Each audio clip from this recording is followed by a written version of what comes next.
Chapter 18. I stepped out of my room, hesitant yet unable to ignore the curiosity tugging at me. Someone was standing behind the front door. Maggie had already crossed the sitting room, half asleep, reaching for the handle. Before she could open it, I caught her wrist. "Who knows who's out there at this hour?" I whispered. A sleepy smile spread across her face, followed by a soft laugh. She gently pushed my hand away. "Of course I know who it is." Without another thought, she pulled the door open. Fred stumbled inside. His eyes drifted aimlessly around the room, barely focusing on anything before them.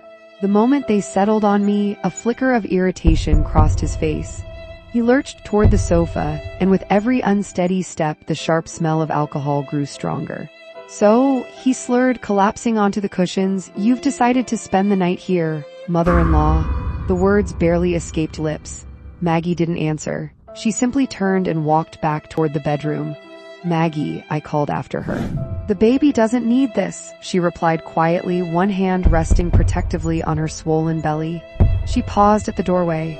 "Maybe you should leave him alone too. He'll deal with himself." Then she disappeared into the bedroom, closing the door behind her. I looked back at Fred. He was already gone. His head had fallen backward, his mouth hanging open as loud snores filled the room. A thin line of saliva threatened to spill onto the sofa. For a moment, I considered helping him. I didn't. After making sure the front door was securely locked, I quietly made my way to the guest room. The notebook lay on the floor where it had slipped earlier. I bent down and picked it up, turning it over in my hands before reaching for my pen. "Where did I stop?" I murmured. The answer came almost instantly.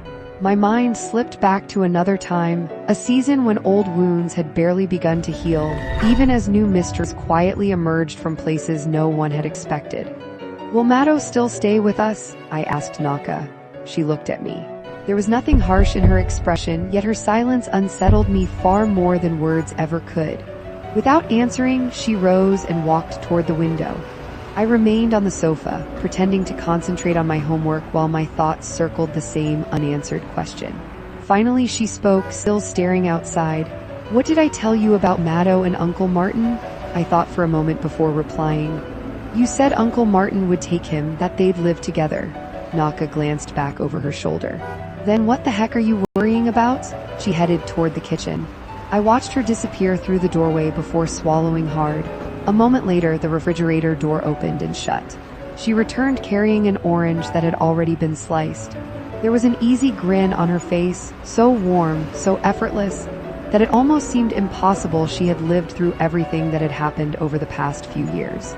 I closed my exercise book. "I'm finished," I said, smiling. "Here." She held out a slice of orange. "Have a taste." Our eyes met. For a brief moment, neither of us spoke. The silence between us felt familiar, comfortable, as though we were quietly rediscovering what it meant to be sisters again. As we ate, she gently ran her fingers through my hair. "Do you know how much you've grown?" she asked softly. I smiled but didn't answer. She had asked me that countless times over the 3 years I'd lived with her, then her voice changed. "So," she said, "how was your first week of secondary school?" The question caught me completely off guard. A cold shiver crept down my spine. Naka noticed. She stood, studying me with quiet patience. The silence that followed my hesitation seemed to tell her more than any answer could. "Oh, come on, Namu," she teased from across the room. "Don't tell me you're already hiding from making new friends." "I'm only 13, I muttered, shifting uneasily. She laughed softly before reaching for the remote control and switching off the television. The room grew even quieter. "Tell me." She sat facing me, wearing the gentle smile that always made it difficult to keep secrets from her. Before I could speak, she nodded knowingly. "I knew it," she smiled. "Naki and I went through the same thing. Moving from primary school to secondary school isn't easy." She brushed a strand of hair behind my ear. "It's like your whole world changes overnight. Things that once tasted sweet suddenly feel sour. Apples become lemons."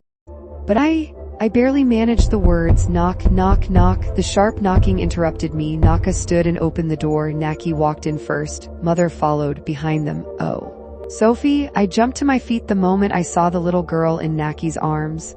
Naki lowered her to the floor. Sophie squealed with delight and came running toward me. "Auntie." Auntie, she threw herself into my arms before I could even kneel.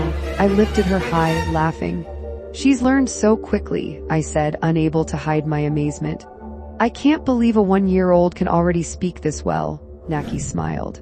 But every few seconds, her eyes drifted toward Naka, who seemed unusually occupied arranging things in the kitchen. I sometimes wonder, Mother said as she slowly lowered herself onto the sofa, when certain people will finally understand the value of having a family. And children of their own. Naka returned carrying glasses of fresh orange juice. She placed them gently on the table. Mother watched her carefully. Naki meanwhile struggled to hide an amused smile. Naka, Mother called, aren't you going to greet us? I know I should, Naka replied evenly. The room fell silent. Every eye turned toward her. I just wanted to serve you something first. She turned to leave again. Mother answered immediately, you know perfectly well we didn't come here to eat or drink. Naka stopped. Slowly she looked back. This is about my marriage again, isn't it? Her face hardened, though she kept her voice controlled. That's not the issue, Naki said firmly. Please, sit down and listen. Sophie began crying the moment I set her back on the floor. She hurried back to Naki, burying herself against her mother's legs. I looked at Naka.